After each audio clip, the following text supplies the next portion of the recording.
Gestures are all that I have. Sometimes they must be grand in nature. And while I occasionally step over the line and into the world of the melodramatic, it is what I must do in order to communicate clearly and effectively, in order to make my point understood without question.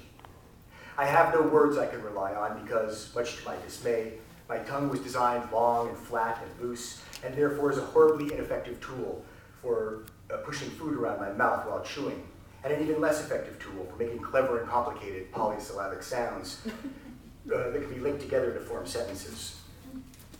And that's why I'm here now. That's why I'm here now, waiting for Denny to come home. He should be here soon, lying on the cool tiles of the kitchen floor in a puddle of my own urine. It's supposed to be funny. It's my voice, right? All along.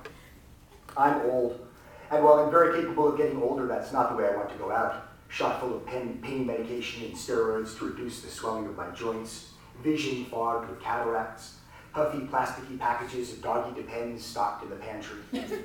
I'm sure Denny would get me one of those little wagons I've seen on the streets, the ones that cradle the hindquarters so a dog can drag his ass behind him when things start to fail.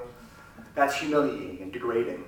I'm not sure if it's worse than dressing up a dog for Halloween, but it's close. He would do it out of love, of course. I'm sure he would keep me alive as long as he possibly could, my body deteriorating, disintegrating around me, dissolving, until there's nothing left but my brain floating in a glass jar filled with clear liquid, my eyeballs drifting at the surface and all sorts of cables and tubes feeding what remains. But I don't want to be kept alive, because I know what's next. I've seen it on TV, a documentary I saw about Mongolia of all places. It was the best thing I've ever seen on television, other than the 1993 Grand Prix of Europe, of course, the greatest automobile race of all time in which Ayrton Senna proved himself to be a genius in the rain.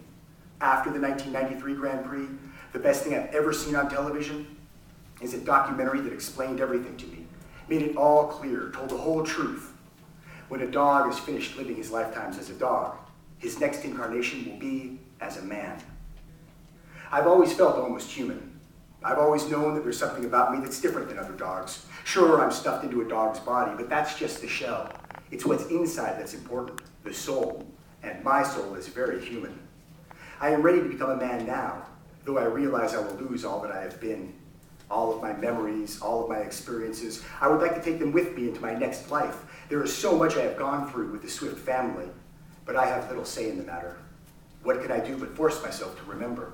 Try to imprint what I know on my soul, a thing that has no surface, no sides, no pages, no form of any kind. Carry it so deeply in the pockets of my existence that when I open my eyes and look down at my new hands with their thumbs that are able to close tightly around their fingers, I will already know. I will already see. The door opens and I hear him with his familiar cry, "Yo-zo!" Usually I can't help but put aside my pain and hoist myself to my feet, wag my tail, sling my tongue around, and shove my face into his crotch. It takes human-like willpower to hold back on this particular occasion.